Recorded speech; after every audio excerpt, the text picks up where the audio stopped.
everybody, it's been a little while since I've posted a video, but today I'm going to talk about the Egret 2 Mini. But before I start that, I want to kind of give you a sneak peek. So on the thumbnail, there's no indication that this has anything to do with the retro station, but I'm going to give you a little preview of kind of what's to come. This is a completely new project for the retro station, and again, I'm just taking you through kind of like some of the work that's being done on it, just showing you something different for the system. I'm not going to get into any kind of gameplay or just doing any of that. It's really just going into a new menu system, a new front end. But the cool thing about this is that the implications are that the same system that's being developed for this is something that can actually potentially work on the MVSX and also the Arcade Stick Pro. So that's kind of exciting. And I'll talk more about that in a future video. But again, this is just a sneak peek at something that's being worked on at the moment. But the reason why I wanted to do this quick video is just to kind of show you some developments that have happened with the Egret 2 Mini. And it's not really so much about the hack itself or about batocera on the Egret 2 Mini. There aren't any new builds or anything like that. But people in the community, have created images and things like that. So that's what I'm going to show you here. So this is an image that was shared with me, and I was really impressed by it. So I just kind of want to show you this because of what the possibilities are. So in this image, it's a 32 gigabyte image, and it's pretty basic. It's still using the same carbon theme. It's got, they changed the colors, and that's all pretty simple things to do. What impresses me is the way that they organized and set this up. So there aren't a whole lot of categories. So you have collections, PlayStation, Mega Drive, Super Nintendo, PC Engine, arcade, and then arcade vertical games, right? So this particular unit, the Egret 2 Mini, is unique in that we can change the orientation of the screen, right? So what they've done here is they created a catalog of games that are played vertically, which is really impressive. So I'm going to go ahead and just go into the arcade section. Well, first of all, let's go ahead and get some sounds going, background sounds. And what they did was they ended up ripping, I guess, the music tracks or the background music from the original, from the actual system itself, which you'll listen to here. There we go. Let me see, go back there. So it has like you can skip the songs. And there's the classic theme song. But so let's go ahead and get into this. I just want to show you the way it's all set up and organized. So I'm going to see if I can kind of zoom in for this little piece. Let's go. I think that's good. All right. So we're going to go ahead and get into this arcade. So you can see now you have all arcade, Capcom CPS-1, CPS-2, CPS-3, and Neo Geo. So I'm going to go ahead and go into Neo Geo, and it's got all the games. So, you can start scrolling through the games, pick the one that you want to play or whatever. And then you go into Capcom CPS-3, it'll have those games there. And it has, screen caps, the metadata, videos. And then it has all arcade, which is broken up into categories. So there's light gun games, spinner games. So if you have the spinner controller, you can actually take advantage of that. Trackball, same deal. Then it's got companies, so like Alpha Denshi, Atari Classics, Atlas, Dan Presso. So let's go ahead and go into Atlas, and it's got some games there. So it's kind of neat that you can kind of go by the company. So there's Capcom Classic. So this is something that would have been produced prior to the CPS-1 system, I'm guessing. Well, that's CPS-1, isn't it? But yeah, there's definitely some older games. It's got a mixture though. There's Street Fighter 2 also. So I'm not sure how they rated what makes it a Capcom Classic versus like CPS-1, but it's still neat. There's Cave, Data East. So this is all based off of companies, right? So there's Midway Um, really cool. I like that.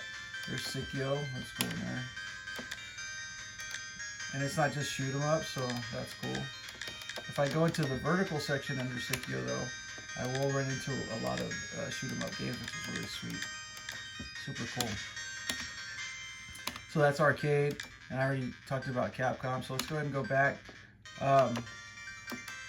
Arcade vertical games. So if I go into here, it's all vertical games, so it's just really cool. So at this point, I can switch my screen, and then I can just run through this whole section and just keep playing those types of games if I'm in the mood to just play vertical system games. So pretty neat.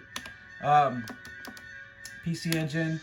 It's gonna have a mixture of PC Engine and PC Engine CD. So they're all kind of mixed up in here too, which is cool. And from my understanding, this is kind of like a collection of like arcade style games or arcade based games for each category. So same thing with Super Nintendo. I think it's like arcade style type games. It's just a cool little collection of, there's Mega Drive and PlayStation.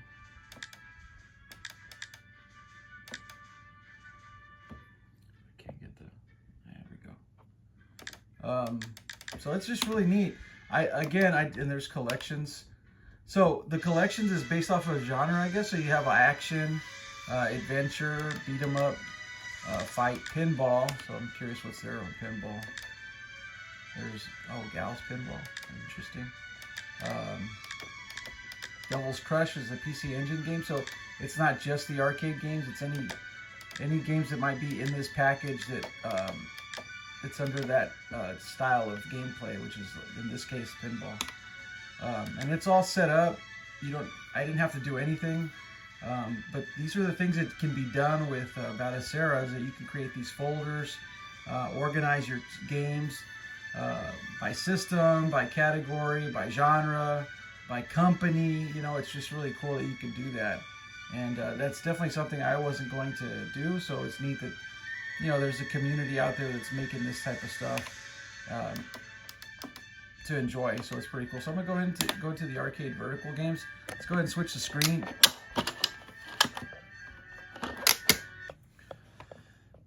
So it should dynamically make the adjustment. There we go. Go ahead and go into the vertical games. Let's see what we can play. Or just run. We'll just run something really quick. There's Air Duel, Air Gallet.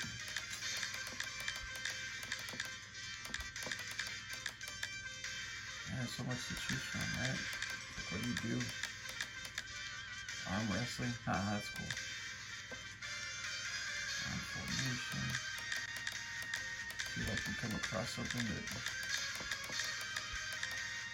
Here's Bastigo. Battle Back Raid. Let's try that one. I think I've done this game before, but it's one of my favorites, so why the hell not?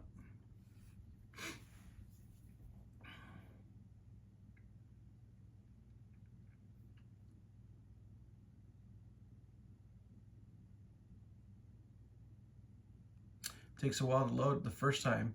I think if I was to play it again, it would load up a lot quicker, but there it goes. It's doing its thing.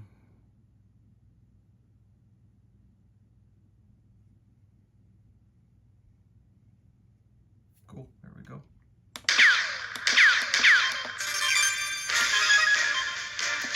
So there you have your vertical game that you can enjoy.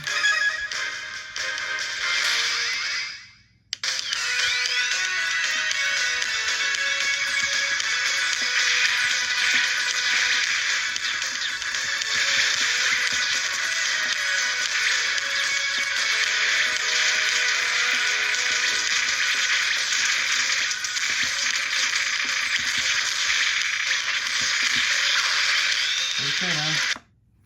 So that's just really neat, man. I really like the way that it's set up. So I just wanted to show that because a lot of folks, might be barely getting introduced to batocera. There's a lot more things that can be done. I mean, you can be a lot more flashy, like with the themes.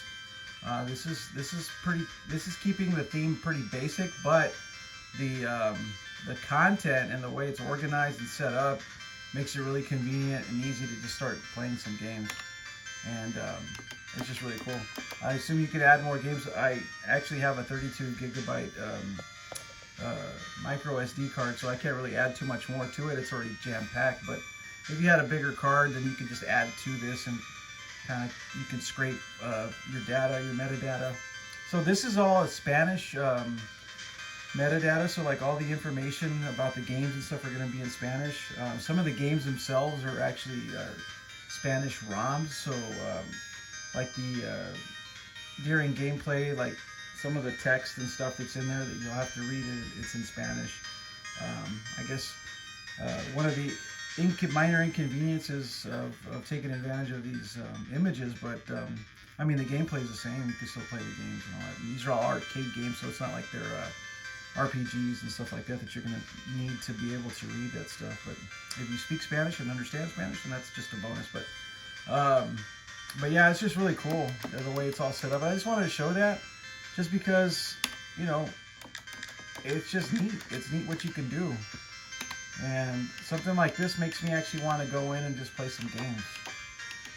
Where before I might just have one or two games because I've been testing it. This is a nice, quick, easy collection. And it's curated nicely, and I can just kind of go in and start to explore. So anyway, that's pretty cool. Again, I think the game pack is called Melasu, M-E-L-A-S-U. So if you look that up, Google that, you might run into some stuff out there. I don't know. This was just shared with me, but I just thought it was really neat. And oh, let me see what we can do here. So we're playing a game. So there's Capcom versus SNK. Let's try this. I want to just kind of show off some of the I guess the hack or the engine that's running all this stuff. So I'm in this vertical mode. So one of the things that you can do is switch the screen, and it'll dynamically change the orientation and fill up the screen the way it's supposed to.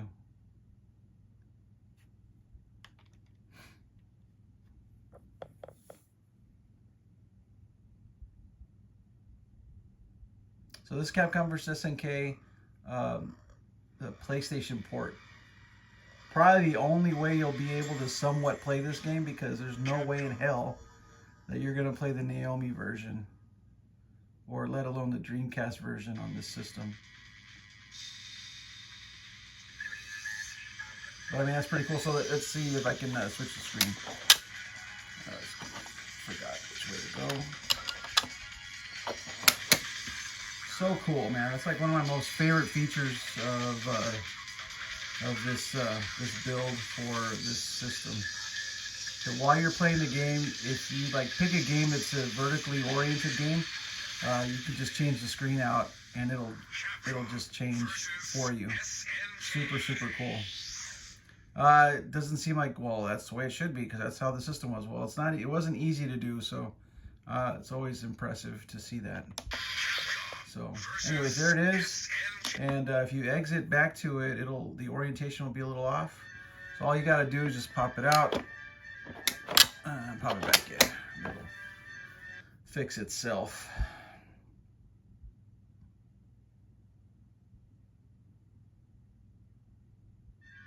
But yeah, that's it. Super quick. Well, it's not super quick, but just I wanted to just kind of spend a little bit of time on this, back at the Egret 2 Mini, because I did get a hold of this image, and I'm sure there's lots of images out there. This just happened to have been shared with me, and it was, you know, kind of brought to my attention. So I was pretty impressed by it, and I just kind of wanted to show it to you guys, just so you can see kind of what you can do with the system. But that's it. So stay tuned, though. I do have some more content coming soon, especially about the retro station with what I showed earlier, and possibly in the near future some new things that are coming, maybe even for the MVSX and the Arcade Stick Pro, which is kind of neat. But anyways, thanks for watching. Stay tuned, and as always, take it easy.